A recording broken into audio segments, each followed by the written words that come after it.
I go for refuge until I'm enlightened to the Buddha, the Dharma, the Sangha. By my accumulations or practice of giving and so forth, may I become a Buddha to benefit all sentient beings.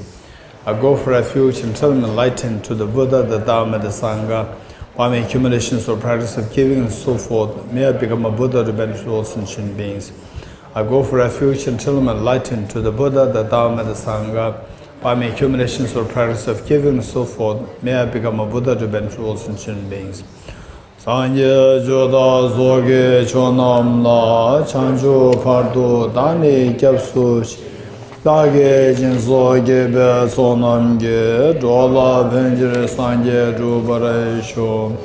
Sanje joda zoge chonam la chanju pardu dani gyapsu dage jinso gebe sonam ge dola pencere sanje rubare sho. Sanje joda soge chonam la chanjo pardo dani gyapsu dage jinso dola pencere sanje rubare sho. Page 6, the mantra. Oh, ye dharam Prabhavam hetum de gato yavatat desham chayo nirodha evam vate mahashamanaye swaha. Om yedarama hetu prabhavam hetum tesham datagato yavatat tesham chayo nirodha evam vate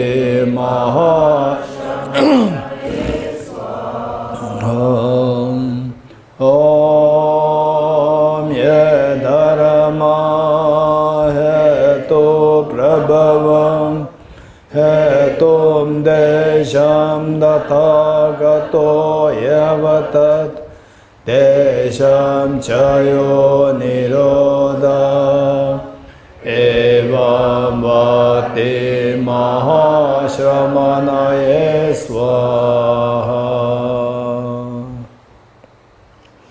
All phenomena arise from causes. The causes are taught by the Tathagata. The cessation causes as well as taught by great seer. Okay. To continue from where we left the morning session.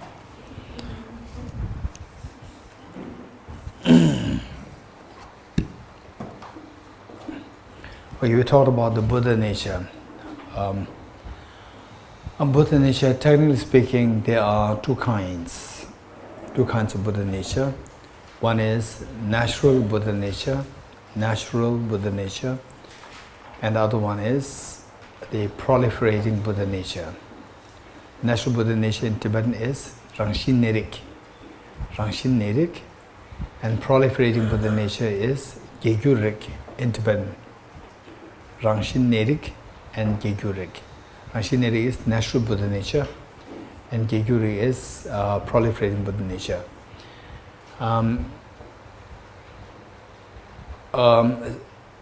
Finally, we see that when we say we become Buddhas, it has to be explained in the context of your mind and your body. What you have is, you have the body and the mind. And the body, there are the two kinds, the gross and the subtle body. The body that we see now, this is the gross body. This is what we obtained from the parents, and this will not travel to the next life. This is left behind.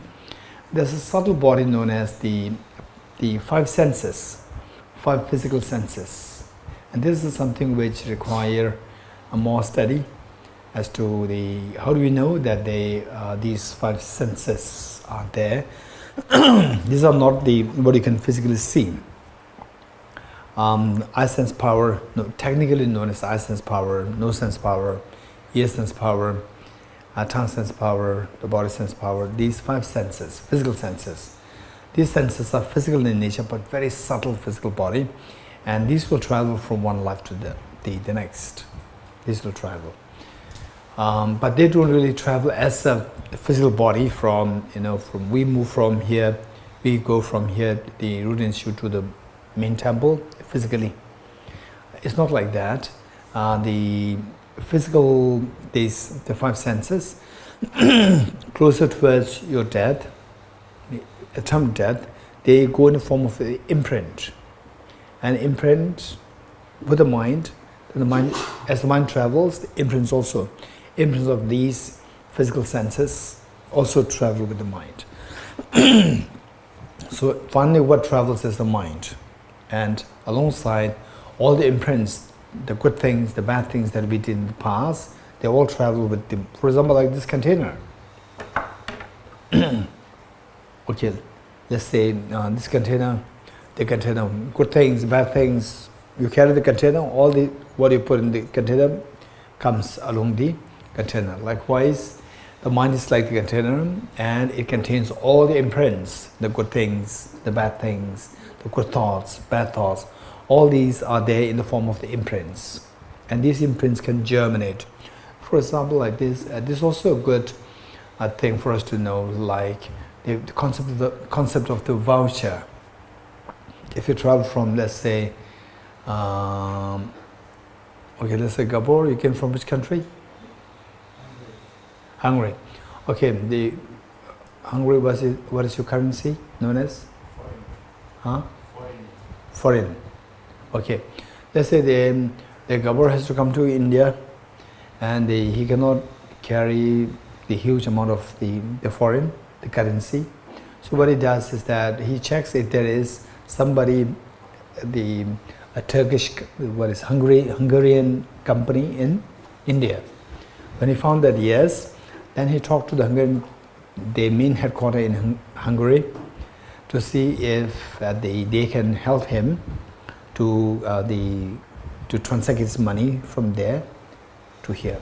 So what he gets, the company says, okay, yes. So you give me like what? 10,000 foreign. And then what he gets is that he just gets a piece of paper from the company saying that yes, Gabor gave us 10,000 foreign, and in India, please give him the 10,000 foreign. So what he has is this piece of paper. Is this money? This is not money. This is not money. But this is a voucher that when he comes here, then he gets money.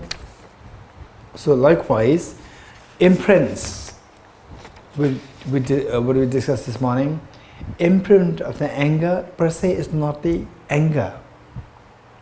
This paper is not the money. The paper which Gabor got is not the money, but this paper will eventually germinate into money. So when he shows this paper to the company, the Hungarian company here in India, then they will give the money to him. So likewise, the seed of the anger, they can germinate into anger. Likewise,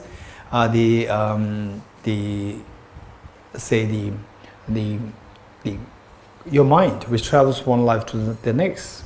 So this mind contains all these imprints, the seeds of the good thoughts, the bad thoughts, good actions, bad actions, all are contained in this, and as the mind travels, they also travel. And then these imprints, they decide what your next life is going to be like, or whether you're going to be intelligent, or whether you're going to be, say, in a good place, bad place, good companion, bad companion. They're all decided by these imprints. At the same time, you may then wonder about how the free will works. If this is how, say, the karma operates, or the rebirth operates, then where's the free will? If everything is decided by the previous thing, previous factors, then where's the free will? This is a big question. And this is not only a question to the philosophers, there's also a question to the not so much to the physicists. Is there anybody from physics background? Meaning that, who took up? Okay, two physicists. Okay, in physics this is not really issue, because in physics does not really talk about emotions, so forth, right?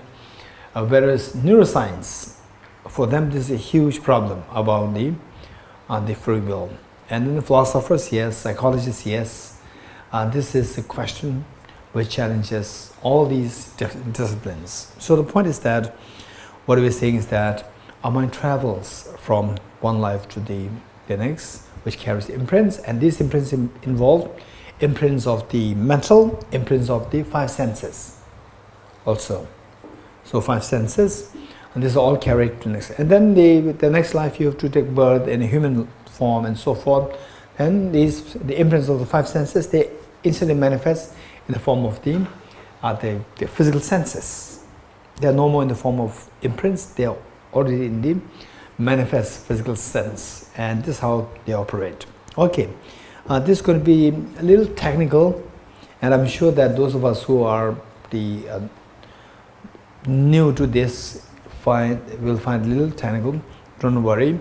In the course of the class, and there are some people who are from the early classes, you can also have some discussion with them. But the sense power, the physical sense power, for time being, discuss more on what we have discussed in the class, something which I did not really digress.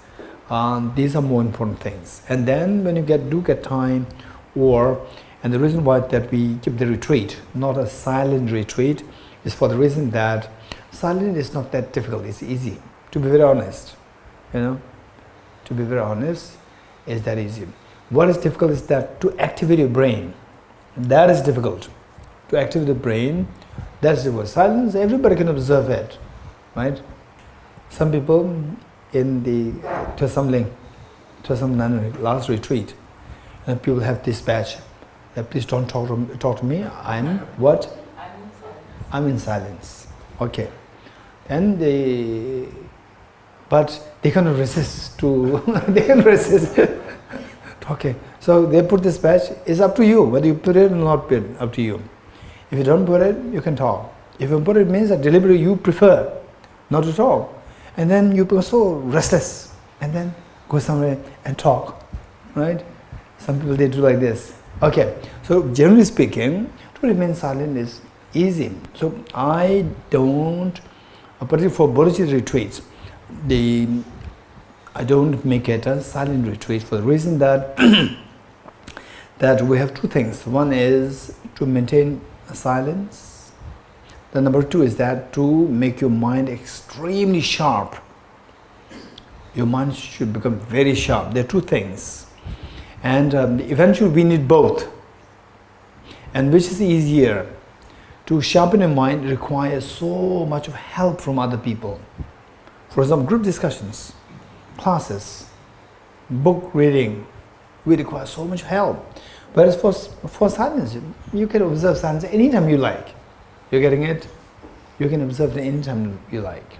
So here, and of course I don't expect anybody to go for, just waste your time going for food, with special food, this, that, we will have a gathering. Don't do this. Why? Otherwise we could have easily have made this a silent retreat. And the purpose is, why we are not doing this, is to activate your brain and to build your sharpness of the intelligence. And everything is dependent and originated, including your mind. How sharp your mind is, that's also dependent and originated. Dependence on the factors such as group discussion, such as attending the classes, reflecting what is said, and so forth. So there, your mind is constantly being sharpened. This is the law of nature. Your mind is being sharpened.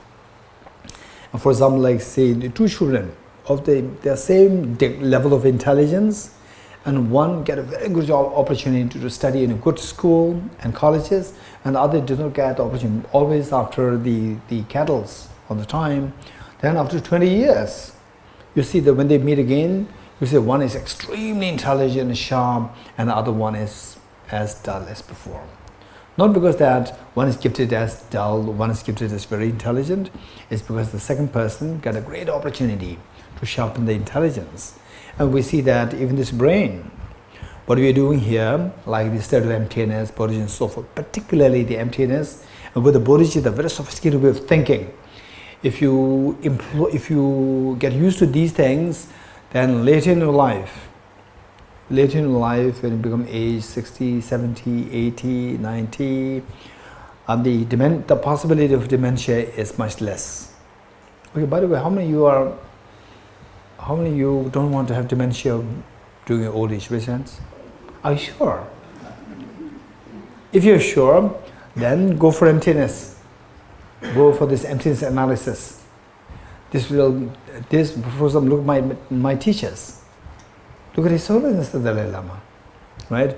His Holiness has knee problem, but mentally he's like, just 30 years, 40 years old, young boy or young girl, very extremely sharp.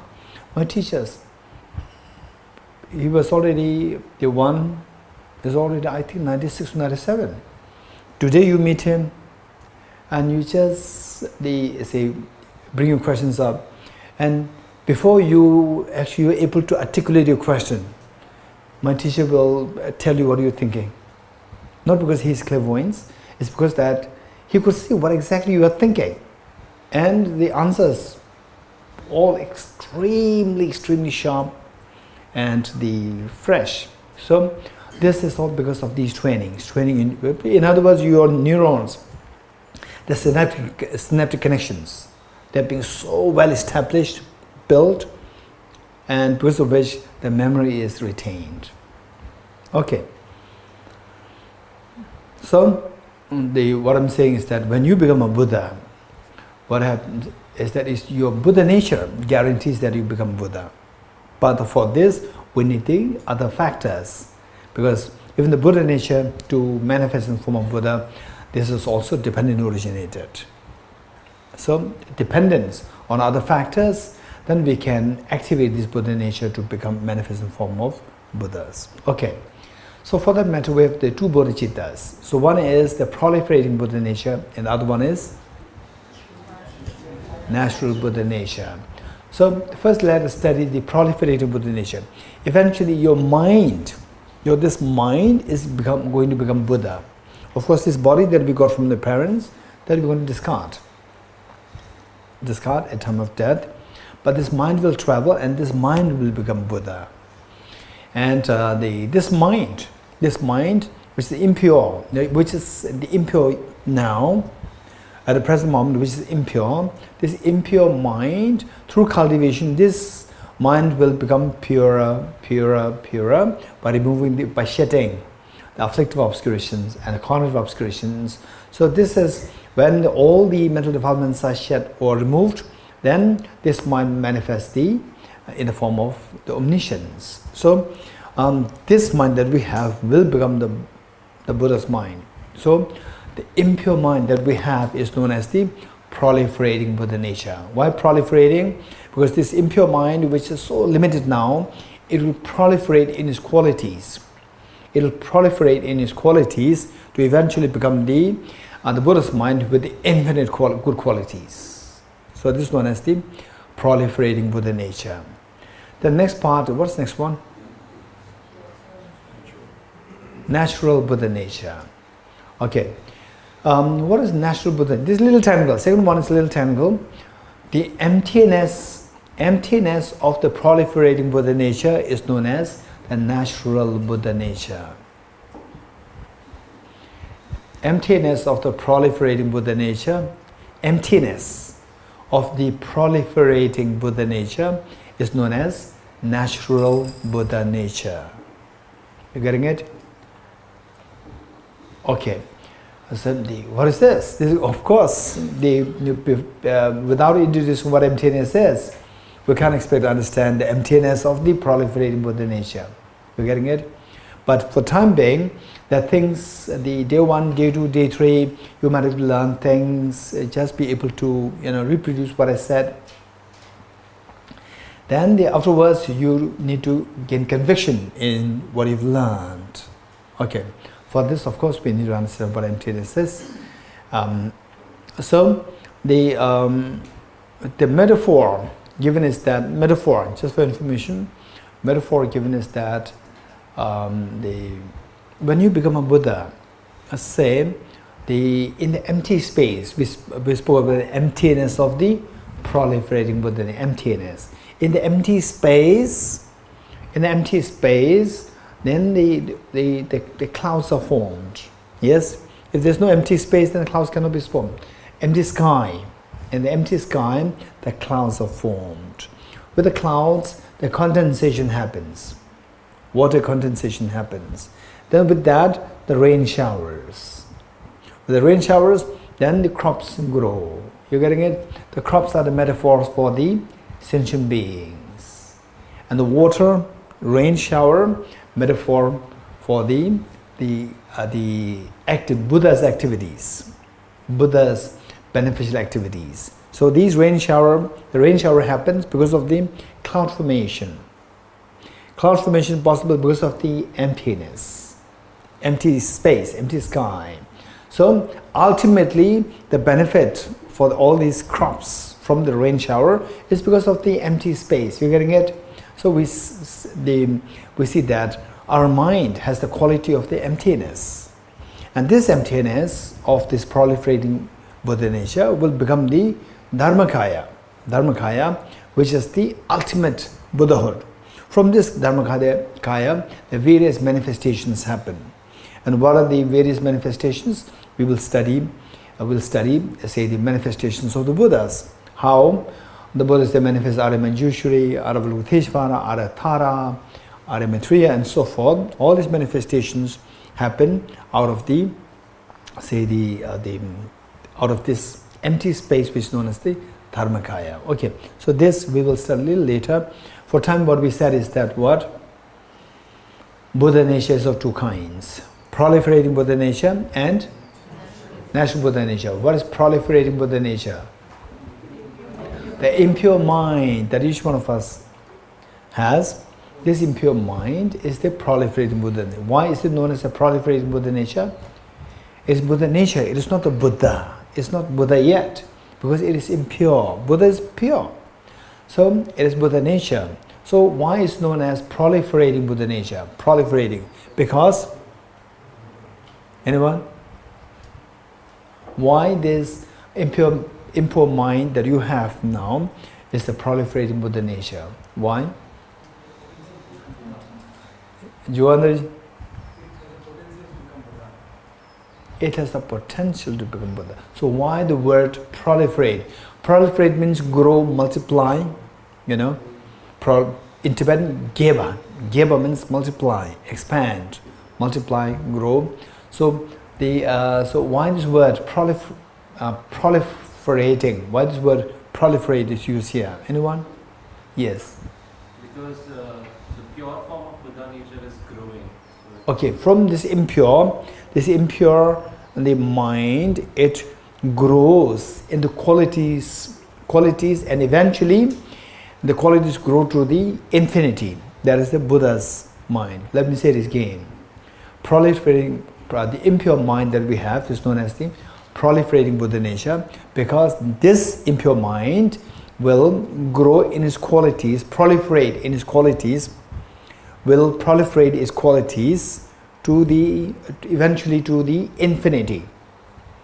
Infinity, where that mind is known as the Buddha's mind. So, this proliferating Buddha nature will proliferate, will grow in its qualities to the level of the infinity to become the wisdom Buddha body.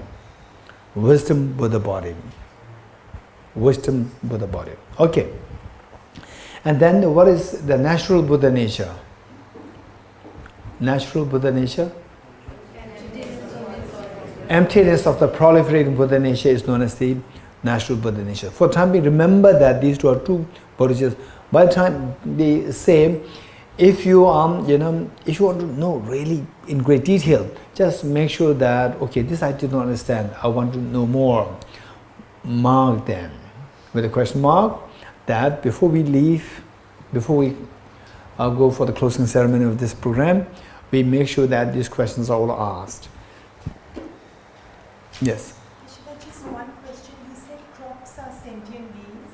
Okay, so this says, okay, rain showers are the Buddha's activities. The Buddha's and the the benevolent, altruistic activities of the Buddhas, the rain shower. These are metaphors. It's a metaphor. Okay.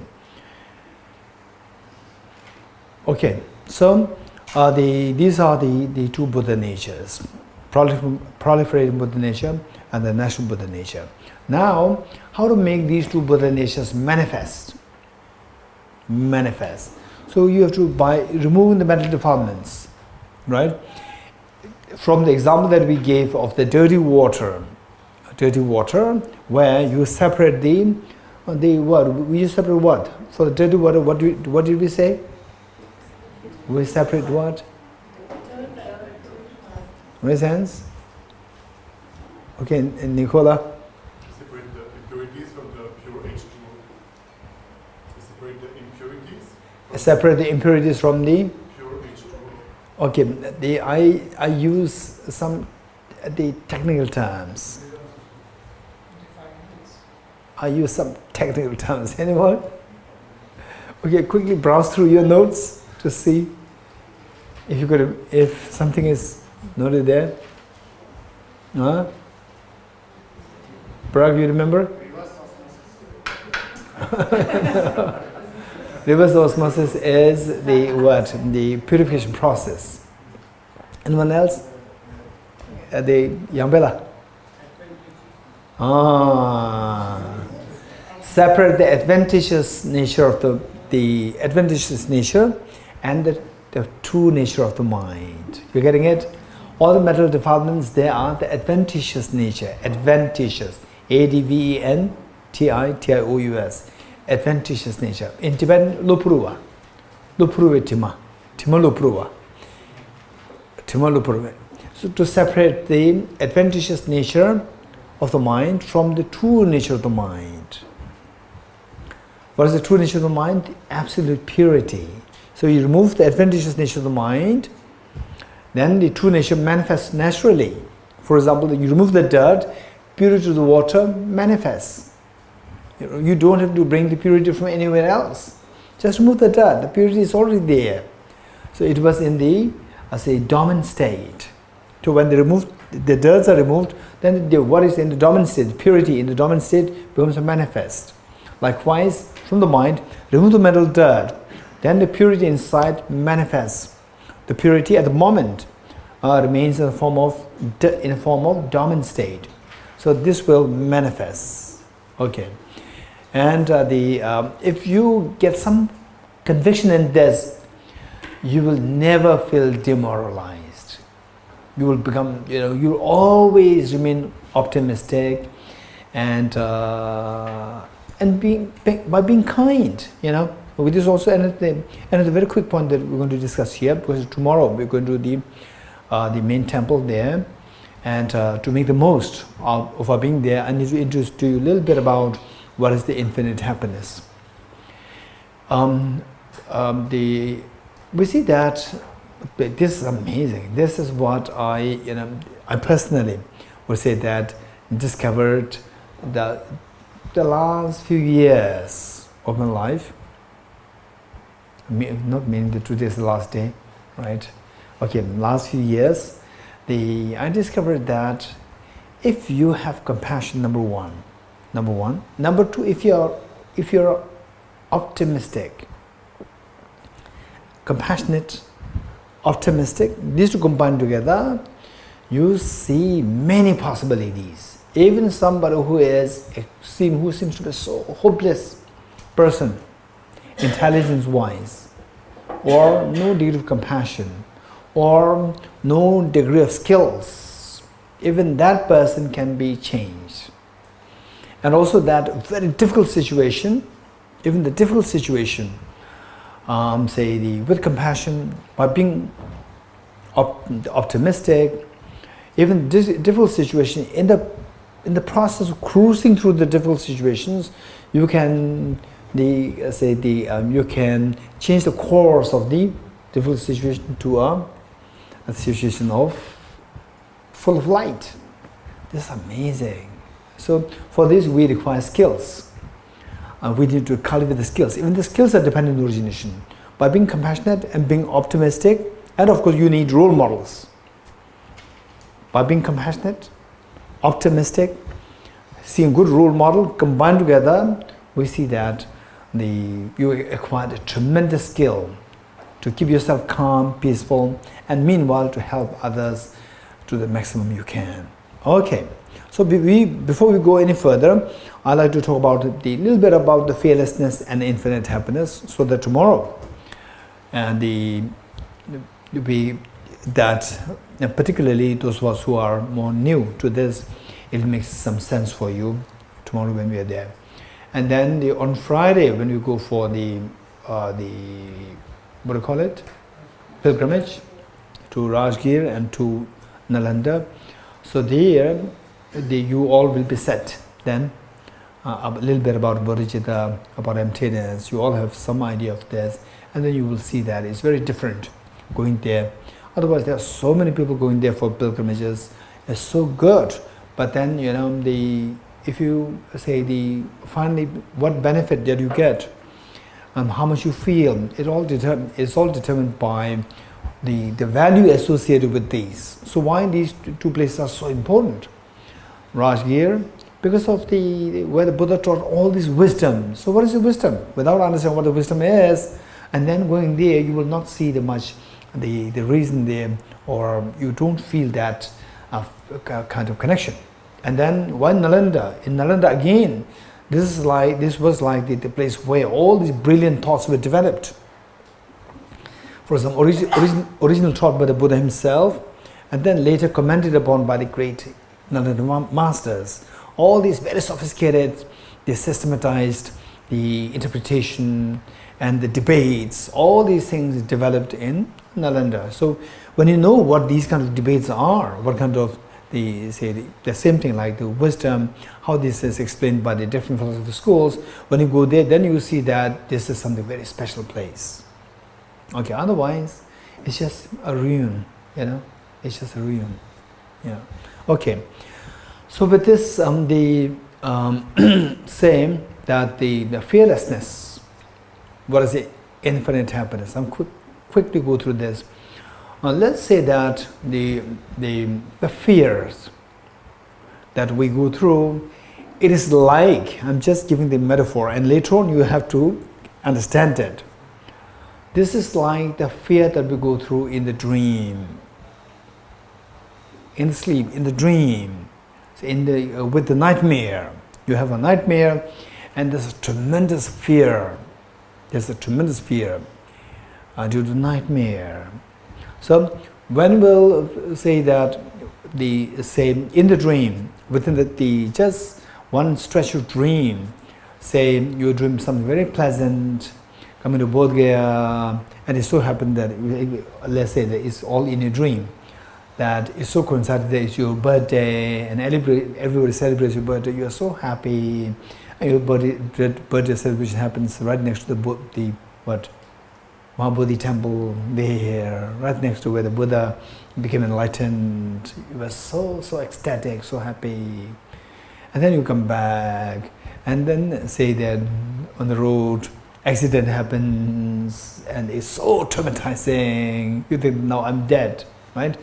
And then then somebody, your roommate or somebody, wakes you up, and you realize it was just a dream, right? Okay, so everything that happened in the dream. Okay, by the way, tell me, say having a nice dream, and next moment the dream changes to nightmare, and then the third moment you wake up. Which of the three do you prefer? The first one, second one, third one? Only one choice. All NMC will say third one. They know that already. Right? What about the two physicists? What will you say? The first is nice dream. Second one is very scary. That is a continuation of the night dream, continued by a very scary dream. Then you feel that, okay, now I'm dead, right? Like an earthquake and so forth. And the third part where somebody wakes you up and you get such a relief. It's just a dream. Which of the three moments you prefer the most? Okay, truth is. Is it Monday or Friday? Friday. Okay, then waking up, that's fine. Okay, Monday. Maybe nice dream. No. The first one, second one, and third one. You know, first one will be followed by second one. Oh, okay. Right, and the third one wakes up. Which do you prefer? Third one. Okay. So what is third one? Waking up. You will realize that when you study emptiness, you get some clue of what emptiness is. By the way, how many really thought about the life, and particularly one day, right? All composite things are impermanent. One day, all of us are going to disappear from this earth. How many agree with me, raise hands? We all agree with this, right? And did it ever give you a little bit of fear or sadness to think about that? Raise hands.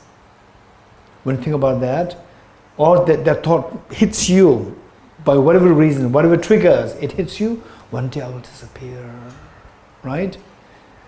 Okay, how many of you felt uneasy, sad? Raise hands. Okay, so these are things that we have to reflect on. And if you think from that angle, we see that this is all very scary. All what we're going through is very scary, and but the good news is that these are all part of the dream. Unconventional dream, not a conventional dream. This is all the part of the unconventional dream. Okay, just tell me, when I say that everything is like dream, what are the unique features of dream? Anyone? What are the unique features of dream? Raise your hands. Yes. I have no control over what I do. Dream, I have no control. Anything else? Tell me anything. Particularly those who are not from NMC, don't think that, oh, now we look at what they're going to say. No, speak. Particularly what they're going to say, it is more like, set already. They're already computer set, right? Those who are not from NMC, what you come is not the set, it's original thoughts, right? Okay, speak. It just appears very real. It appears, the dream appears so real. Anyone else? It's unpredictable. Yes, good. Yes. You have no control of the dream. You have full control with the dream. That's interesting. Okay, this is almost like you have full control of your dream. You know what dream you're going to have tonight. Okay, tonight I will dream of, tonight very exciting, tonight I'll have a dream of His Holiness the Dalai Lama inviting me for a cup of tea, right? Okay, do you have control? This is okay, anyone else? Tell me, what are the unique features of the dream, right? Yes. It will come to an end. Yes. Anyone else? Yes. It's not really substantial, it's more like... It's not substantial, there's no substance there. Anyone else? Yes. Sometimes we know that we will Oh, so some lucid dreams. REM sleep. REM sleep, when you know that you're dreaming, very lucid dreams. Anyone else? There. Okay, you never know. But they generally, what's your name? Tuesday. Okay, what Tuesday said, that we never know when it starts. That's very interesting, that's true, right? Okay, how many know that now is dreaming? Raise hands. Oh, okay, now the dream started. How many know that? No? Then what Tuesday said is correct. Okay, anyone else? I can't remember the As an internal logic. Huh? As an internal logic that makes no sense after you wake up. It does not have any the consistency which it caused with the logic. It's totally, sometimes you just pick up, let's say that you pick up the cookie and it becomes mobile. Yeah. It's totally illogical, right? Yes, that's true. Okay, anyone else? Yes. It's not real. It's not real. True. Anyone else? Yes. It's influenced by your state of mind. It's purely influenced by your own state of mind. Very good. So usually what happens, I don't know, it might be happening with others also, whatever you have done throughout the day, and you have dreams about those things, because after you're very tired and you go off to sleep, so whatever things you have done during the day, not in all cases, but in some cases, that those are the things you might have on the top of So what you did in the daytime, it comes in the dreams, oftentimes. Very true. Okay. Yes. Sometimes deja vu is true. Yeah. Sometimes also deja vu happens, and that you dream of something. You dream of something which is totally, you have no clue of what that is, and then after a few days or after 1 year, 2 years time, then you see that what you dreamt exactly happened. These things happen, right? Yes. Or in some cases, like you dreamt and then there was something which actually happened before. You just, it's like a memory. Actually, it did not happen in this life, but you get a very clear feeling that it happened sometime, somewhere, sometime somewhere in the past. Okay, so any more? Anyone more? Yes. Sometimes a dream changes, like when one dream gives another dream completely different setting. Yes, the dream changes. You don't remember when you wake up. Yes, sometimes the dream changes. For example, you are in the root institute, you are in root institute in the class, and then the class, right, a very serious class happening, and suddenly you are eating noodles, and you end up seeing in the restaurant, right? Changes, right? And then you wake up, oh yeah, very strange dream happened. What dream? You forgot, right? No memory. Okay, these things happen. So the one thing about the dream is that this dream is purely projected by your own mind. You agree? Not agree. You're getting it? Purely projected by your own mind, and whereas in the dream, you are, in most cases, you are unaware that it is your mental projection. You are unaware that it is your mental projection. So, when you wake up, you see the dream as dream. Okay, there are two things happening. Seeing the dream as real, as the Dandula said, and seeing the dream as dream. There are two things. Seeing the dream as dream. Okay, seeing the dream as dream. Okay, seeing the dream as real. Does it have? Is it ignorance or this wisdom? Seeing the dream as real. Is it ignorance or the wisdom? Ignorance. Good. And what is the outcome of this? All the fears arise. Good. So, seeing the dream as real is ignorance, and the outcome of this is the potential fear. Okay. And why we chose the third part? Pleasant dream, followed by unpleasant dream, followed by waking up. Why we prefer the third one? Anyone? Yes? Because the dream is fake. Because the dream is fake. I couldn't understand the American accent. Because the dream is fake. Okay, because the dream is fake. But in the dream also dream is fake, right? But you're so scared. Okay, so look, what the Dalai is saying, he's saying something from what he thinks. Actually, the answer is correct. So I'm tricking him with something nuanced, and he is in the process thinking, my answer is correct. But he says something, yes, what he said also makes sense. So I have to articulate it. So he's thinking, in the process, he is sharpening his thought process. This is how we grow in a thought process. You're getting it? Okay. So the dream is fake. But in the dream also, the dream is fake, right? But in the dream, there's a fear. Okay. Anyone else? Okay. Yes. I have a question. Yes. What does that mean that the dream is not real? Okay, okay. So conventionally, this you have to ask all of us. How many of you know that now? How many of you know that dream is not real? Raise hands. Right? Okay.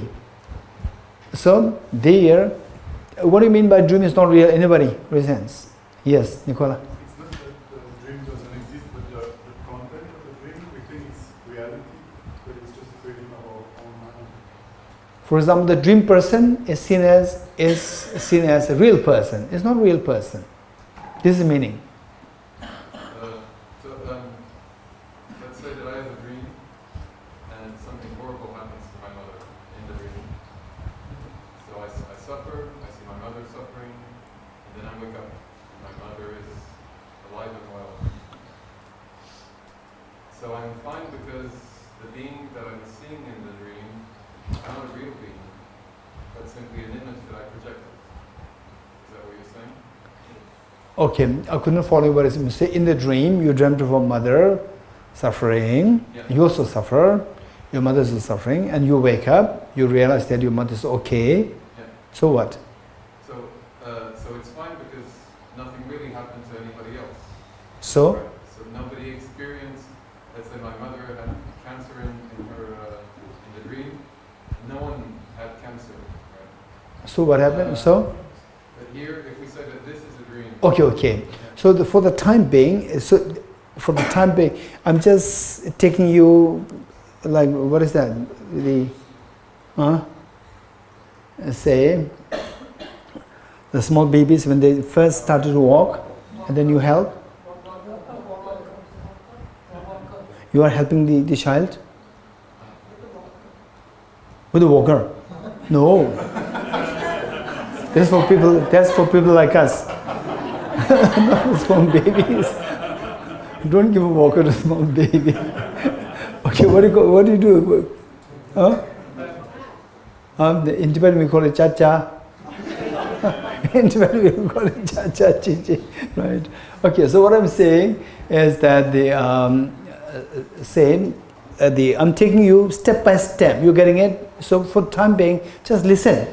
Listen, and many of the questions which will come to you will be just answered naturally. You're getting it? So if you spend so much time on this, say what I'm saying, and you bring something which I'm going to say tomorrow, right there, then we have only 1 week. This is actually what happened in one of the early retreats. Just immediate. People are so excited. Whatever they have, they share here, and then there are many materials which I could not cover. Yeah. Okay, so let us have a little patience. As long as what I'm sharing with you, you understood this much, is good enough. You're getting it? Good enough. And what question that you have, it is your question.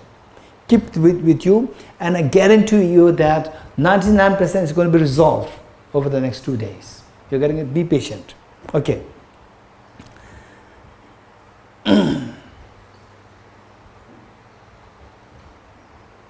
Okay, so what we said is that seeing the dream as real is ignorance. And seeing the dream as real happens when? In the dream or outside the dream? Seeing the dream as real. In the dream. So which means that Chanchula is still in dream. Right? Because it's very chaotic, right? So the dream is totally irrational, chaotic. Okay, they are just simply don't listen to me like a story. I'm sharing you a story. You getting it? When I say the points, okay, first, seeing the dream as real. Right? Is this ignorance or not? These are questions, you have to note them down. You're getting it? Later on you will get mixed up. When I say this ignorance or not, seeing the dream is real, you say ignorance, note it down. Then this ignorance happens in the dream or outside the dream. These are all the steps. You're getting it? Cha-cha steps. You're getting it? Don't think that, yeah, that's true, that's true, that's true. Later on I ask you, you get lost. Only the young fella saved us, right? Adventitious stains and the true nature of separation, right? You just take it very like a story. Anyway, this is good to see as a story. Then it keeps you, continue to have the interest. Okay, so the dream, seeing dream as real is ignorance. Number one. Number two, that it happens a dream or outside dream. In the dream. Number two. Number three, what's the outcome? It's the fear. You're getting it? All this fear in the dream happens because of that ignorance. So, three things. Now, as opposed to that, seeing the dream as dream, it is wisdom or ignorance? It's a wisdom. Although it's a very simple wisdom, it's a wisdom. And this wisdom happens in the dream or outside dream? Outside dream. In the dream or the waking state? It happens in the waking state. And what is the outcome? Your fear dissolves. Fear of the dream dissolves. You're getting it? So these 3 points. Okay. Having said this, what we are going through is right now, we all have some degrees of fear, some degrees of unhappiness, dissatisfaction, and for example, say the first night, the mosquitoes. Too many mosquitoes. And so if the windows open with the mesh closed, still there's opening the air. And there's opening the air, right? And the mosquitoes come. So the best thing is just close the window completely, right? And very disturbing, very disturbing. So these are all a part of a dream. What dream? Unconventional dream. Dream there are two, conventional dream and unconventional dream. From the conventional dream, we wake up all the time. You getting it? From the conventional dream, we wake up. Every day we wake up from the conventional dream. Somebody said it, we wake up, it ends. Unconventional dream, we have never woken up from the unconventional dream thus far. If somebody is here who is woken up from this unconventional dream, then there's no reason why you should have come to this retreat. And if you come here, it's just to check on me. You know, how accurate I'm teaching the participants here. Okay. So otherwise, people like me, we have never woken up from this unconventional dream. Okay. Now, if we wake up from the unconventional dream, then all the miseries happening within this unconventional dream will dissolve. Just as you wake up from the conventional dream, all the fears of the conventional dream dissolves upon waking up. Likewise, all our fears of life will dissolve when you get this experience of emptiness. Okay, so this is the meaning of the fearlessness. So this fearlessness is given to you by the understanding of the waking up from the sleep of ignorance. Let me say this again. The fearlessness that we are seeking can be attained by waking up from the sleep of ignorance. In other words, to discover that everything is a part of the unconventional dream.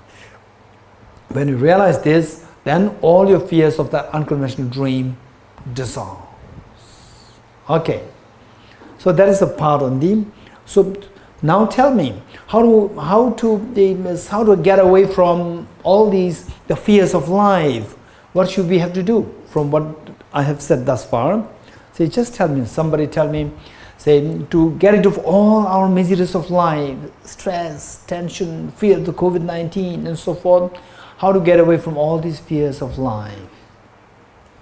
Anyone? Raise hands, raise hands. Raise hands. Here, the wala. Huh? Achieve fearlessness.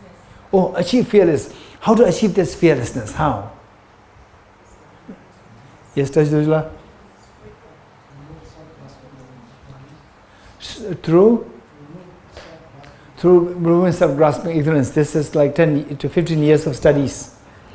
15 years of studies consolidated in this. You're getting it? Okay. When you leave this hall on what, 20? When? 14? 13.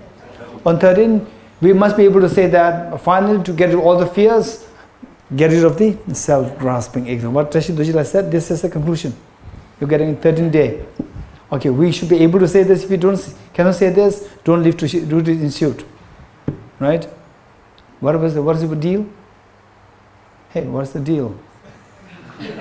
If you cannot say that all problems can be resolved by removing the self-grasping ignorance on the 13th of November, you are not entitled to leave the Root Institute. You're getting it? Okay. So, anybody else say something?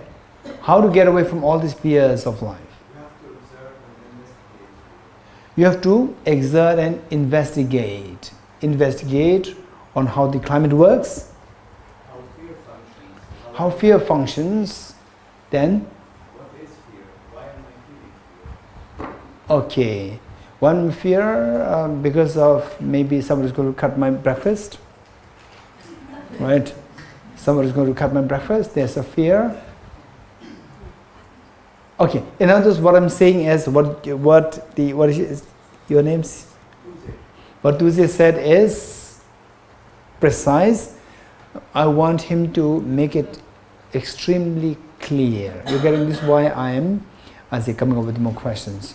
Okay. Try to wake yourself up from this unconventional dream. You're getting it? Okay. Now, the next part, say anybody you can give. Okay. How to wake up from the unconventional dream? How to wake up? Train yourself. What kind of training is required? Anyone? Remove the afflictions. How? Study. Emptiness. Okay. So, do you agree with me that what do you mean by waking up? What do you mean by waking up in general? Realize? Realize the? Realize the? Dream as a dream. Realize dream as a dream. What do you mean by realize dream as a dream? Huh? Yes. Wake up from the sleep of ignorance. What do you mean by that? Yes. To know that it's all coming from my mind. Okay. So what I'm actually looking for is not that what I said is wrong. I'm looking for something which anybody hears about it will make sense to. So what Charu just said, that to see dream as dream means that dream is actually coming from my mind. Right? Do you agree or not? The dream is coming from your mind. So when you come to know that this is actually coming from my mind, you feel relief. You're getting it? This is meaning of waking up. To know that everything is coming from your mind. Everything is coming from your mind. Just when you come to know that all the dream is nothing but coming from your mind, all the fears of the dream dissolves. Likewise, when you know that everything is projection of your own mind, all the fears dissolve. This is the meaning of waking up from the sleep of ignorance. To know that everything is coming from your mind. Right? So when I was in my monastery, in Devunlasara monastery, where Dalai is also studying there now. So there, when I say that, me as senior student, and there were many junior students who would come to my room after the debate, hours and hours of debate. Sometimes we finish like 1 a.m. or like say 11 p.m. And all the younger monks, they would come to my room for further discussions. And it's already like 11 p.m., 12 p.m., then 12 a.m. Then 1 a.m., sometimes even 2 a.m., we continue discussions like this. And I said that everything is projection of your own mind. And there's one young monk who would say that he would pick up his mug, even the mug that you have, to Root Institute mug, the steel mug, pick it up. He said, it's real, like this, He said, how can this come from your mind? It's real there. This is so interesting, how they are so, wow, they're so precious. Just imagine, people spend days, nights, reflecting on these points. The younger ones, how fortunate they are, right? And this realization will give you a meaning that, okay, finally this is it, that everything's a projection of my own mind. When you realize this is incredibly great relief. And they say the indications of these realizations, say when it first has a glimpse of this, they can be reflected in the form of goosebumps coming in the body, tickling sensations flowing through the body, cold waves flowing through the body. So these indications will come. Then you will see that any problem can be solved by this wisdom. All fears will be resolved.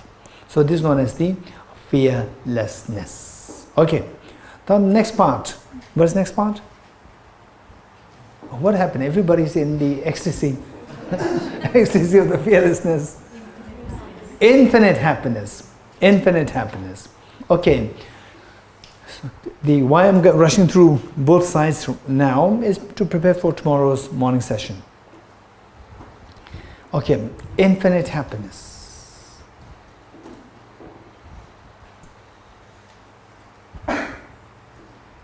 How many of you had feeling? Just relate this to your own life. How many of you had some genuine happiness in your life? Be it very brief, it doesn't matter. It can be very brief, but a very genuine feeling of joy and happiness. Very profound.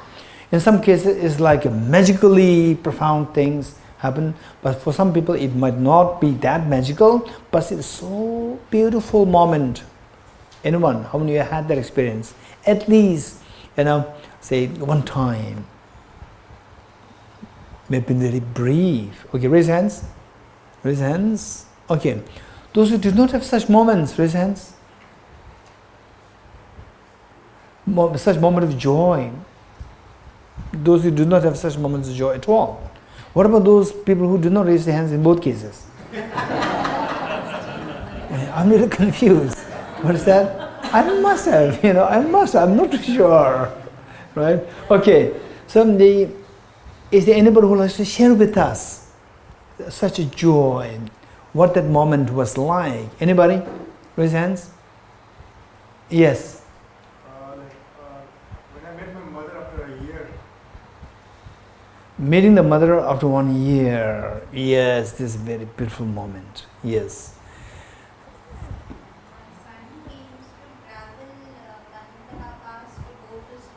Every day when he was in LKG, he used to cry going by the vehicle. But once when I went to drop him, when he was going into the gate, very joyfully he was going inside. So that moment gave me relief. Yes, he is comfortable going. So they seen that the Chandrasekharji's son, a very little son, after the long drive with the mother, and finally entering the gate of the school very joyfully. The mother felt so happy, right? That she would not always think about the mother, right? So she's happy there. The mother becomes happy. Anyone else?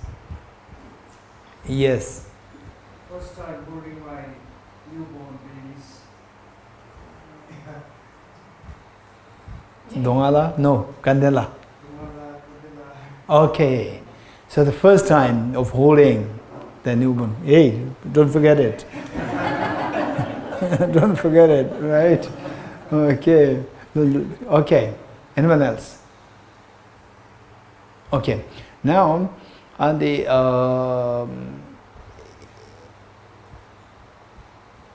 it was in one, not as a center, yeah, it was like a center. There I was given the similar teaching, and I asked the same question.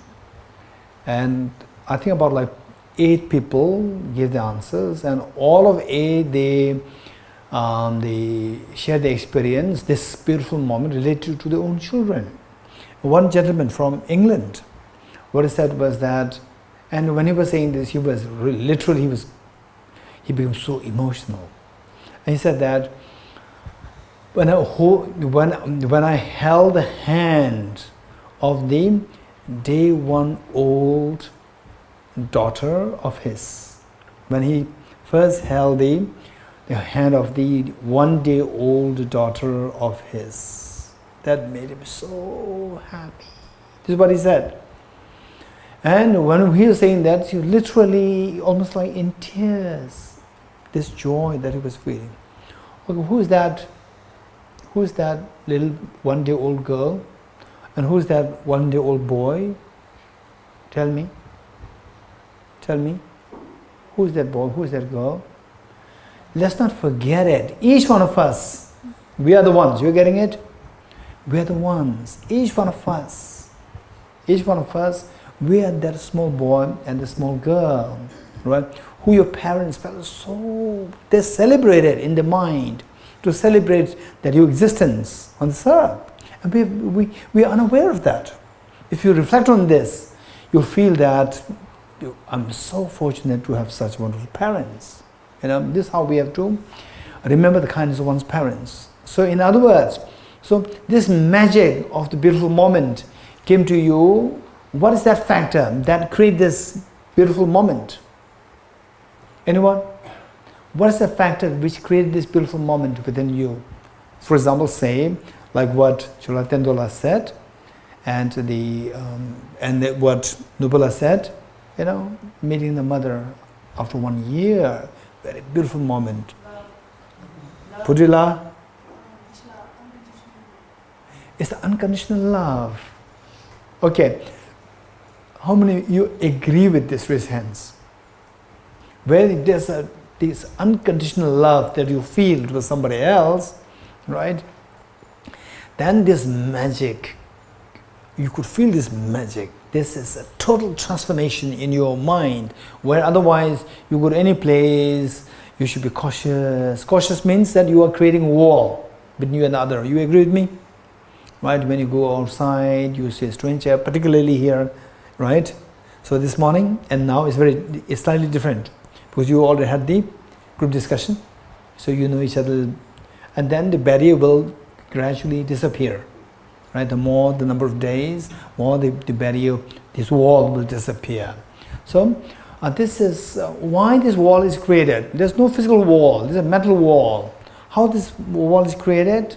What made this wall to be created?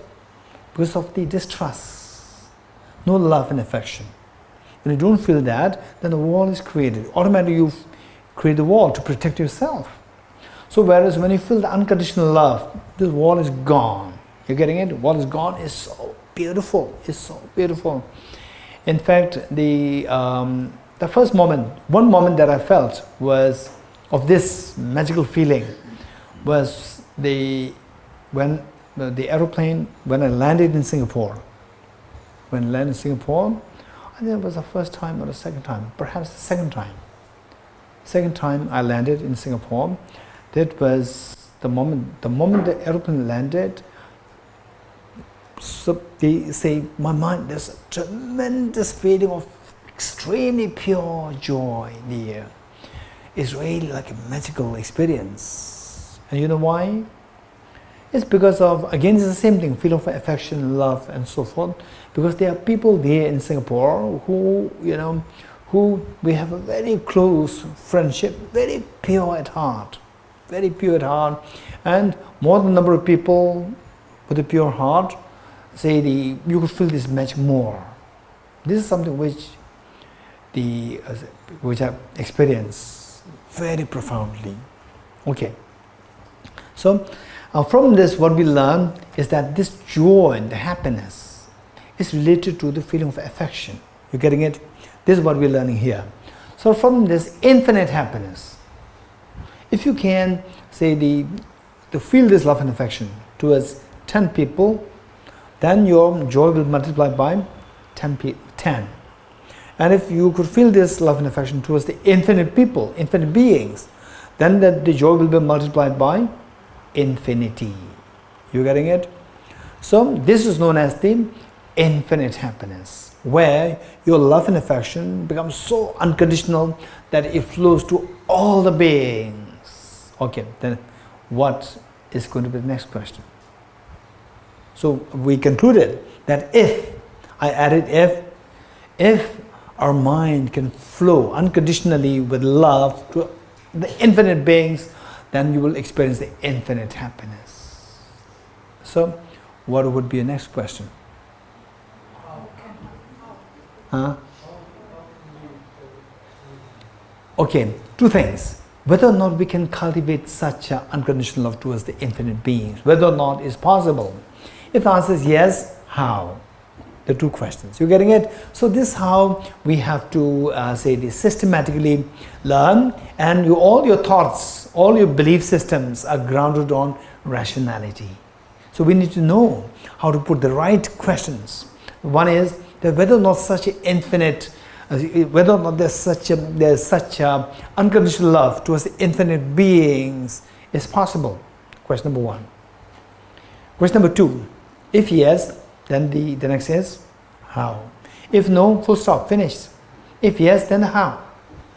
Okay, these will help us to really go from the gate, then paragate, para. This is how we progress. Otherwise, you just say that no, you should have unconditional love towards all the beings. Your love towards your family is very attachment, and you have to love everybody unconditionally. The next question is how, right? So no answer. Say no. You have to love everybody unconditionally. It's self-torture just to the love towards your family. This is attachment. No, this is don't force yourself. Don't force yourself. Make yourself convinced of the reasons why I should cultivate, how I should cultivate. We must come up with the solid reasons rather than just having to believe in somebody. Oh, my guru said it, so therefore I have to love everybody. Yes, I love you, I love you. This is totally fake. This is totally, the senseless.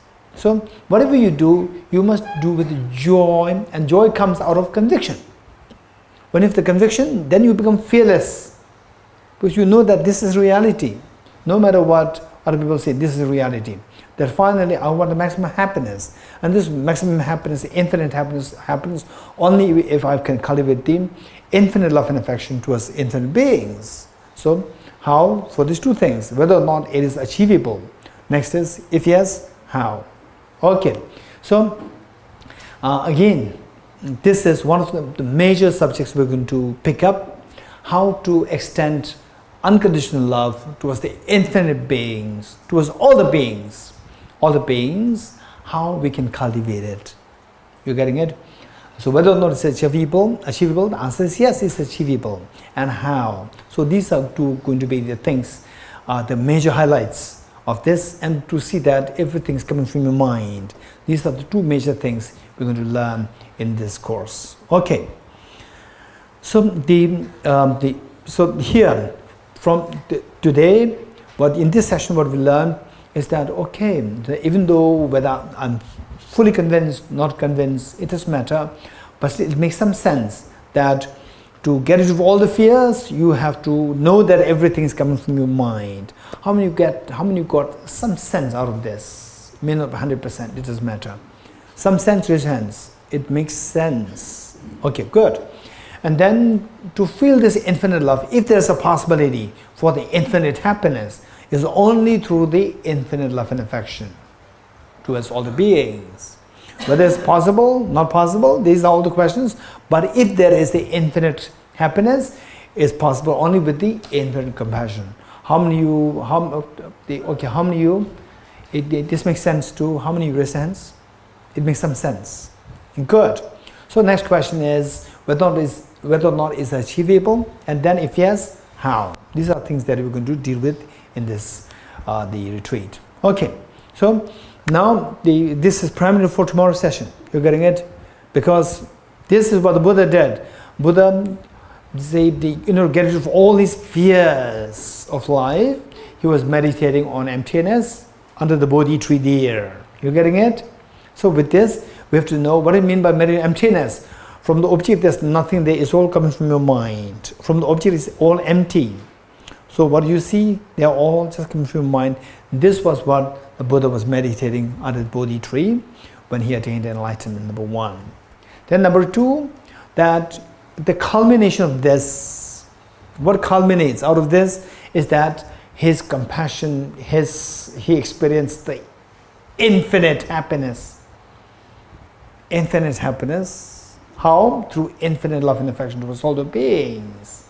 So these are the two things which made him somebody to be revered by all these people, all these millions of years, all these years, he becomes the object of reverence of the people. So these are two qualities. Okay, so once you get some sense of these two qualities there, so tomorrow when you go there, then our being together tomorrow will be of great meaning for us. Okay, and now going back to how to wake up from why do we need to wake up from the sleep of ignorance and how to wake up.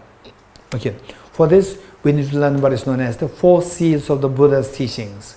4 seals of the Buddha's teachings. In Tibetan, Tawakata Gichakyashi. Tawakata Gichakyashi. Tawakata Gichakyashi. 4 seals of Buddha's teachings. Okay, seals meaning chakya, a seal. For example, if a government seals the house, what does it mean by that? If a government seals the house, what does it mean by that? Anyone raise hands? Yes, Shimala? Huh? No one is allowed to touch this. No one is allowed to alter. No one is allowed to touch this building. This building is in. There's a controversy there. Nobody is allowed to touch it. Right? No, don't change anything there. Just keep it there as it is. Okay. So these 4 lines are metaphorically referred to as the 4 seals of the Buddha's teaching, meaning that anybody who wants to get away from miseries in your life, whether you are Buddhist or non-Buddhist, whether you're male, female, old, young, educated, uneducated, rich, poor, it doesn't matter. Anybody who wants to get away from the fears of life, who wants to get away from the miseries of life, these are the 4 lines that you have to practice. There's no escape. There's no exception. For example, let's say that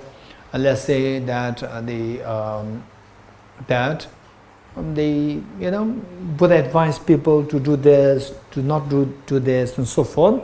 And the Buddha himself very clearly said that some of my teachings will have to change in change of time. With change of time, some of my teachings will also change. This is what the Buddha said. But these 4 lines, no change. It's like sealed. It's like sealed that if you want to get away from samsara, or if you want to get away from your miseries, these are the 4 lines you have to practice. Whether you are male, female, educated, uneducated, it doesn't matter. You have to practice this. And if you're happy with samsara, it's fine. If you're happy with the miseries, then it's fine. You don't have to practice these 4 lines. How many are not happy with your miseries? Raise hands. Okay, how many are seriously not happy? Raise hands. How many of you are serious when you say that I'm not happy? Okay, if you are very serious, then these are 4 lines you have to practice, right? But don't follow blindly. Let's not forget it. It's not that, the Buddha said it, that is he's sealed. If you want to be free from suffering, then you have to practice this. So the Buddha said, so I have to practice. No, right? Buddha said it. So what's the wisest thing to do? Say somebody says that, okay, I have some presents for you, right? And you are not sure, is this a real present or this can be like explosive, right? What will you do? You will reject it, or you will accept it, or will just keep it and keep it there in some place, right? What will you do? Presence? Here? Yes. Huh? Tested. Okay. So if you, let's say that if it's very urgent, right, you don't have time to test, then what will you do? You'll carry it or you'll just leave it there? Huh? Huh? Huh? Leave it there. Okay. So the Dalai will leave it there. Anyone else? What will you do? Huh? It can be, yes. I would ask you to open. Me? No, it's a present for you. I will not open it. If you want to take it, if you don't want, leave it. Right? Wow. Never ever say this to somebody who gives you a present. Then you will not get a present in the future. Open it. Right? Okay, anyone else? Okay, would you agree with me that I would make sure that, okay, let's not say explosive. It can be like either it's say what? Hey, listen. Don't want to listen before you leave it there. It can be brand new iPhone 14 Pro Max. Look, now he's smiling. Right. It can be this. How come they're going to leave it? We never know. It can be either that or it can be like some poison, right? Poisonous thing. So if I were the person, I don't have time to, because I have to go through the to catch the train, whatever. First I'll take it with me. And then I'll not accept it like, oh, like this. I'll take it and then I will look for, say, good time and place. Then I'll sit down and I'll see what is inside this with a great sense of care to see what is inside there. If it is brand new iPhone 14 Pro Max, I will not leave it. I'll keep it. Whereas if it's a poison, I'll throw this. You're getting? First, you take it. Don't accept it blindly. Don't reject it blindly. You're getting it? Don't reject it. Don't accept it. Just keep it there for analysis. You're getting it? For analysis. And then through your fine analysis, you see that this is very meaningful. It can be a great treasure for you. And with the fine analysis, if you are 100% sure that it is just truly meaningless, discard it. So this should be, how many agree with this and the approach presents? Good? Good? Okay. So what the Buddha said that these are the 4 seals that if you want, if you're very serious to want to get rid of the miseries, then you have to practice these 4 lines. So for this, okay, this is something serious, but there are so many teachers like Buddha. Even at the time of the Buddha, there were so many teachers. And some say taught the opposite of these 4 lines.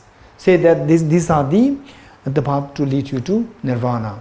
So simply because he's a teacher doesn't mean that you have to accept it blindly. You're getting it? So in other words, don't take things blindly. Don't reject easily. Don't accept easily. What should you do? Subject that to analysis. And then see if it makes sense. You're getting it? Okay. So with this, for this to analyze, we have to know what they are. What are they? The 4 seals. All composite things are impermanent. All contaminated things are suffering nature. Everything is the nature of emptiness and selflessness. Transcending sorrow is absolute peace. And the translations may vary, it doesn't matter. You're getting it? So whatever translation you feel more comfortable with, you can stick to that. Okay, these are 4 lines. So now we have to analyze what they are. 1, do they make sense? Number 1. Are they valid? Once you see that they are valid, even there are things which are valid may not be relevant to you. You agree with me? Even there are things which are valid, which are what is said is correct, but they're not so relevant to you. For example, say I'm so keen on the skills, to see different skills. Any skill, for example, like the masons, people who, the builders, people who who give design to the what is that? the driveways, the flooring, ceiling. When they give the designs, I just look at the skill. The skills are just amazing, right? But these skills in building a house is, as being in Tibet house, I have the responsibility. So I need to know the skills to tell the people that what you did is wrong. This is how it to be done. Otherwise, generally speaking, I'm so keen to know the skills, but many of these skills are totally irrelevant to, for example, the messy skill. What is his full name?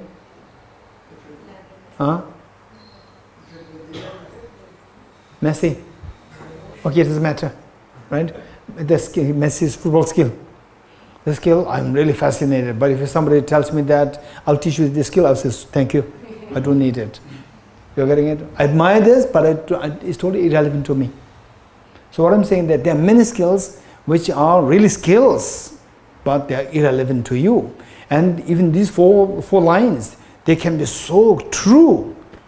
Simply because they are true doesn't mean that they are relevant to you. So two things. First, you have to check say how true these 4 lines are, number one. Number two is how relevant are these to you. You're getting it? If you see that they are very true, number one, then number two, they are so relevant to me, adopt. If they're not relevant, discard. How many agree with me? Raise hands. So two things to check. Number one is the accuracy of these 4 lines. Then number two is how relevant are they to you. You're getting it? How relevant are they to you? For example, say the learning the skill to make all the 100, like 40, 50 different food items to learn, to know these skills in making these. But it's totally irrelevant to me. Even if I know, I'll not use these. Right? Okay. So what I'm saying is that we need to know these two things. First, we need to know the accuracy, whether these 4 lines make sense. Make sense meaning whether they're accurate, whether it's that tallies with the reality. If they tally with the reality, the next thing is, hey, what happened? Raise hands, raise hands. Raise hands, raise hands, raise hands. Raise hands. Yes. Whether they are true and whether they are relevant if they are true. Whether they are relevant to somebody else? Yes. You're getting it? So, always learn how to articulate it where nobody can identify any loophole there. Right? Say, number one, how accurate these teachings are. Then number two, how relevant these teachings are to you if they are identified to be accurate. 2 things. Okay. First one is what? The 4 seals of the Buddha's teachings. All composite things impermanent. So there are 4 lines there. All these 4 lines, we need to know the 4 individual lines. We have to know. The next thing that we know is how each line is connected with the next line. The link among these 4 lines. Right? The first one, all composite things impermanent. And so here we need to know 2 things. Composite things, the meaning of composition. The next is the impermanent nature, impermanence. 2. Composite here means something which is composed of material parts, physical material parts, and temporal parts. Something which is composed of material parts and temporal parts. Material parts very simple. Say for example, this flower is made of atoms. Atoms are the material parts. And the temporal parts meaning parts in time. Parts in time. What do you mean by parts in time? Anybody? What do you mean by parts in time? Past, present, future. Good. Anyone else? Anyone else? What do you mean by temporal parts, or what do you mean by parts in time? Anyone? Yes, Kabirji. If I'm seeing a flower, then the first moment I see the flower, the second moment I see the flower, the third moment you can break it up. So your eye consciousness or your mind seeing the flower, this mind seeing the flower, you can look at this flower for 5 moments, 5 seconds. So for the first moment of the eye consciousness seeing the flower, second moment eye consciousness seeing the flower, and so forth. So we see that this eye consciousness looking at the flower continuously can be broken down into, say, the temporal and the broken down pieces in time. The first second mind, second mind, third second mind, fourth second mind. You break down this mind into time, segments of time. The first moment, second moment, third moment. Okay, the girl over there. Yes. Oh, I was just saying. Same thing. Okay. So temporal segments means, for example, say these are things that we have to learn, right? And the temporal segments, we don't really discuss these in the vernacular conversations. These are more philosophical or in the set of logic. So we say that in physics, yes, it is discussed a lot, the temporal segments. So let's say that, okay, I'm happy today. When you say, I'm happy today, so this, what you call as, my mind is happy today. This today is constituted of 24 hours. So my mind, which existed for 24 hours, is happy. The first hour, mind is happy. Second hour, mind is happy. Third hour, mind is happy. So we see that what we call as my mind is happy today is made of 24 segments in time. First hour, second hour mind, third hour mind, and so forth. Even the first hour mind, it has how many segments? 60 segments on the basis of the 1 hour split into 60 minutes. The first minute mind, second minute mind. So these segments, these moments are segmented on the basis of the time. You're getting it? So these segments of time are referred to as the temporal segments or temporal paths. Temporal meaning of time. Okay. So this is what it is. And I think it would be good for us to know that this is, classification of the phenomena. Classification of phenomena, this is what we need to know. Let's say that do you agree with me that anything that comes to your mind, anything that you can think of, should necessarily fall under 2 categories: existence and non-existence? You agree or not agree? Either it should be existent or it should be non-existent. You agree? Good. Now, what is existent can also be seen in 2 forms: what is permanent and what is impermanent. If something exists, it should be either permanent or it should be impermanent. Do you agree or not agree? Huh? You agree. Okay. It should be permanent or impermanent, right? Okay.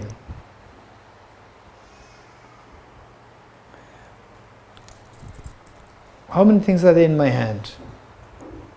1. What is this? Key. A key. Okay. So what is in my hand? This one. What is in my hand? Either it should be key or it should be non-key. Right? You agree or not agree? It should be permanent or it should be non-permanent.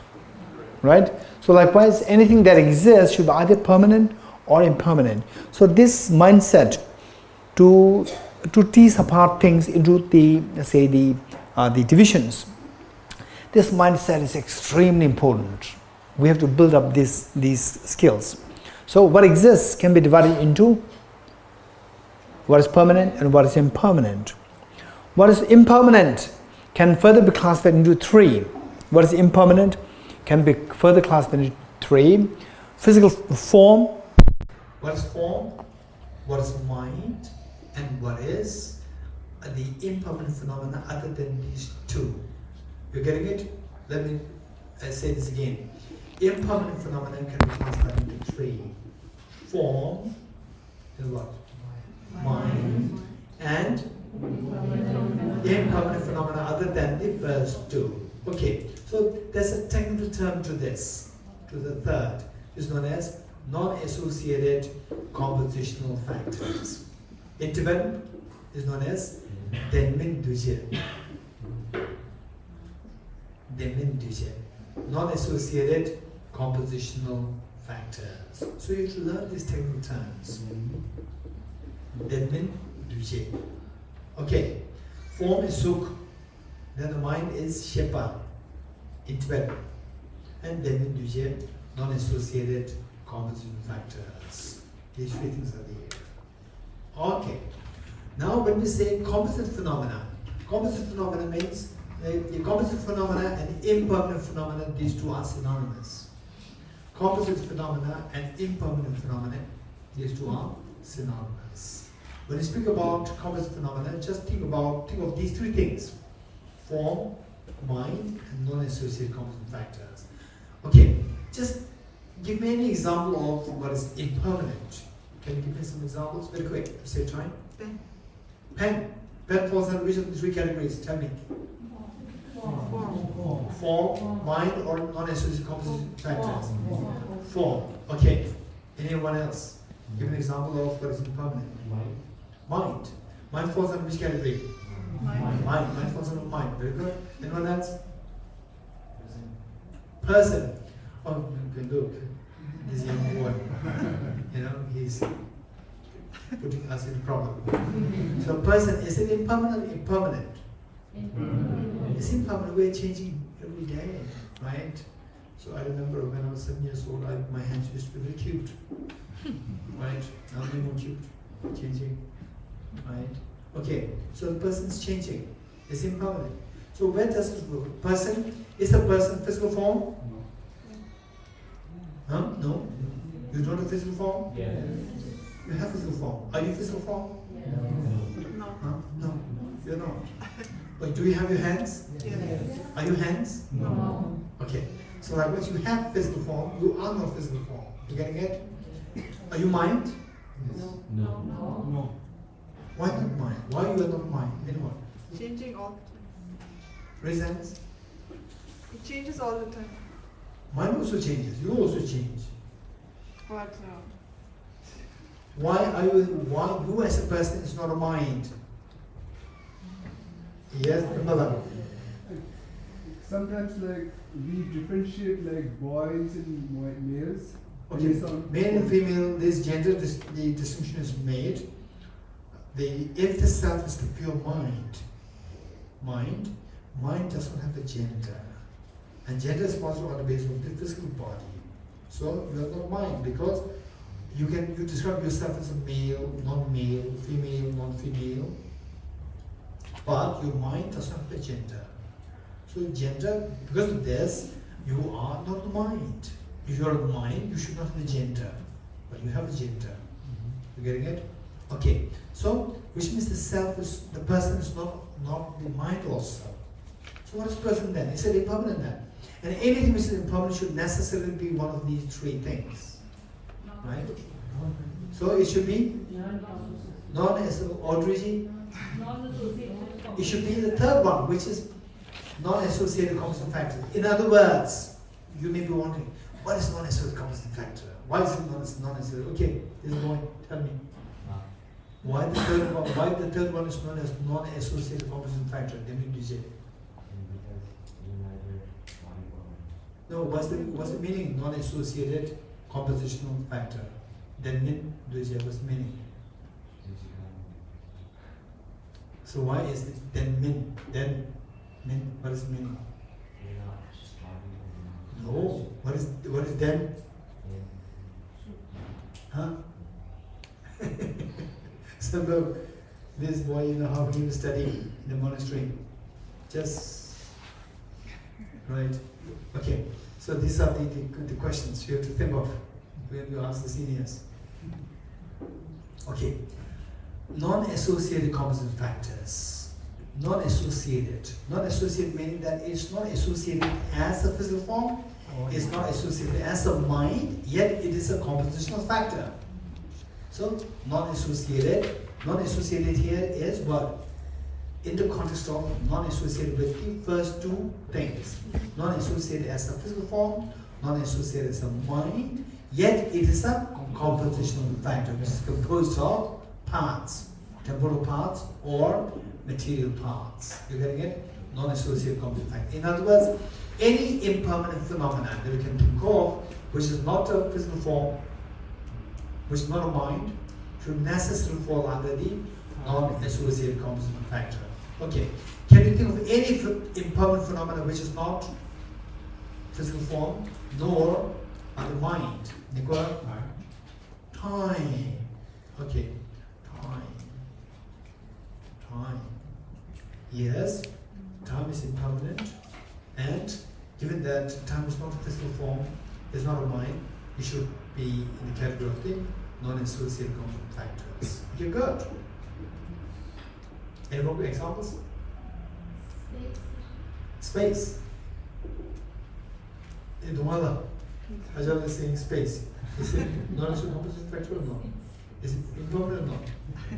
Is it impermanent? Impermanent, permanent. Permanent, space. Okay. So the one thing is the space is permanent. The composite space. Huh? Composite space is impermanent, impermanent. So he didn't hear that. He didn't learn this from the monastery. Right? He was confused.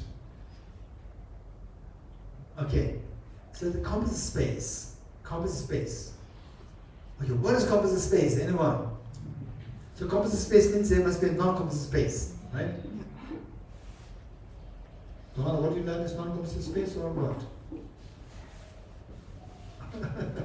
Okay, so roll up, right? They can challenge you next time. Come, more refined. Okay. Space. There are two kinds: composite space and non-composite space. For example, okay, I don't want to digress too much. Spaces of two kinds: composite space, non-composite space. What is composite space? Anyone? What is composite space? Okay. The Sharmilaji, please tell me, what is composite space? I'm not sure, but space between two physical objects can be called a composite space. Okay, the space between two physical objects is known as the composition space. Okay, what is non-composite space? Okay, anyone? One is non-composite space, anyone? Okay, more hands? We have one hand there, two hands there. Okay, I'll ask this boy. Yes. The one. Outer space. Okay, which outer space? Here? This space? Which one? Outside, up there. Not this one. Why this is not outer space?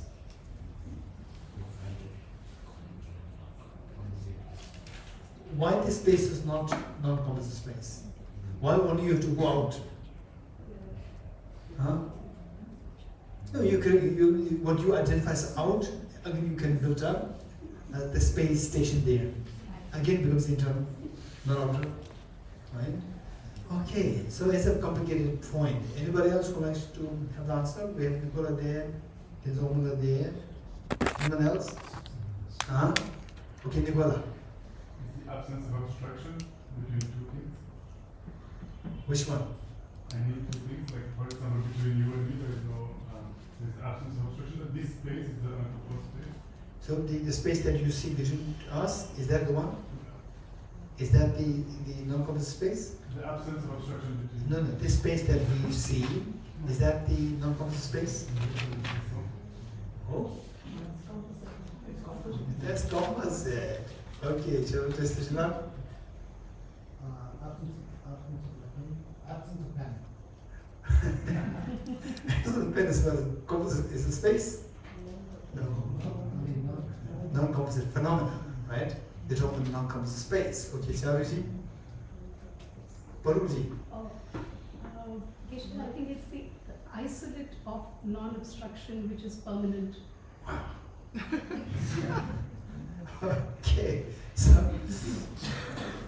Okay, so the space between us, is this not non-composite space? No, this is composite space. So this is not the isolated of the absence of obstruction? This is the entity of composite space, but it has the isolate of non-obstruction. So this space that we see, is it not isolated of the non-composite space? It has an isolate. Is it or not? It is not, Why not? because it is composite space. So how is it not non-composite? Its aspect or its isolate is because it has that. Okay, character. what Parul is saying is very precise. So this we have to learn it. You getting it? So the isolate, the concept of isolate is brought here. This is what we have to learn. Okay. All composite things are impermanent. So we have to discuss more, right? We have to discuss more. What is it? So there are few technical things coming every now and then. Technical things are coming here. So what the technical thing that came here is the distinction between composite. Number one, what is space? Space, there are two kinds. What are they? Composite and non-composite space. And how would you distinguish between the composite space and the non-composite space? Getting it? This is what we learn. So quickly, the space in a loose sense, let's say the Arya-Nagarjuna, in fact the Buddha taught that the self is not the earth, water, fire, air, space, and consciousness. You getting it? The Buddha said that the solid body that we have, that is the element earth, then the blood, element water, and the body heat, element fire, and the air that we breathe in out, the element of air. Some people translate it as element of wind. It's not a good translation. It's better to say element of air. And then the element of space, the body, which is made of like 99.99% vacuum, because our body is made of atoms, and the atoms, the space between the nucleus and the electrons is vast in comparison with the space occupied by the electrons, protons, electron nucleus. So that space is, so this is what considers body. So 99% of our body is truly like vacuum. Okay. So that's space. And then the consciousness or the mind. So none of these 6 elements is the self. This is what the Buddha taught and further explained by Arjuna, which we will learn in the course of this retreat. So here the space has been discussed. So what is the space? A space of 2 kinds, composite space and non-composite space. And what is composite space? Composite space says, okay, how many of you just stretch your arms towards me? Stretch your arm towards me. Okay, good. And just imagine if you are all sitting crowded. If you're all sitting crowded, right? One just all crowded, where you don't even have a space to sit in a relaxed way. You just sit like this. And if I ask you to stretch your arm, would you stretch your arm? If you stretch your arm, it will hit the other person, right? You will not stretch your arm. But now, when I ask you to stretch your arm, you freely stretch your arm. What makes you to feel that I can stretch my arm freely? No obstruction. Because you know the presence of the space. You know that there's a space there. And how do you know that you have there's a space in front of you? Huh? There's no obstruction. How do you know the presence of the space in front of you? Raise hands. Raise hands. Raise hands. The question was, how do we know that there is space? Yes. Yeah, we can stretch our arms. No. So the first, before you stretch your arm, you already know that there's a space. Therefore, you stretch. Getting it? So what made you think? Before you stretch your arms, you know that there's a space there. How do you know that? Sight. Sight, which means visual. Thy consciousness saw this. In other words, all the things which your 5 sense consciousnesses, they can see validly. These are known as composite phenomena. So this space is the composite space. The space that you see with your eyes. That's the composite space. Because this is something which can be validly established by your eye sense consciousness. Yes. Does this mean that, for example, my eye consciousness cannot apprehend the absence of Barack Obama in his room? My eye consciousness cannot apprehend? No, no. So the eye sense consciousness sees things there. So your mental consciousness explicitly rejects, negates the presence of Barack Obama. So this is all comments. Okay. So in other words, what is that composite space? A space that you can see, empty space between you and another person, or visually that you can see between you and the wall, you and the pillars, you and the walls, you and the trees. That is the composite space. What is non-composite space? This is something that we have to study separately. You're getting it? And there are other people who are like what the Guruji said, this will be studied, right? And in case if particularly those who are, and this requires to be, practice, exercise, as mentioned. Although you are already introduced to these concepts, still you have to learn these things because the clarity is not coming. You're getting it? For example, what Nicola said, answer that he gave is correct. But then when I ask the same question, he could stop. You're getting it? So this is where you need more and more clarity. So this will come only through the more teachings and more interactions, more question answers. Okay, so we'll stop here for today.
Page 54, no, 52.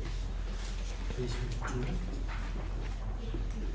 Identify the merit of the first realization that is in the prayers of the Buddhists and the Bodhisattvas of the 3 times, and to the upholding of the doctrine of scripture and insight. May I, in all lives, through the force of this merit, never separate from the full wheels of the Mahayana vehicle, and accomplish all the stages of the path, renunciation, bodhicitta, Buddhahood and the true stages. From my 2 collections, vast space that I've amassed from working with effort at this practice for a great length of time, may I become the chief leading Buddha for all those whose minds' wisdom is blinded by ignorance.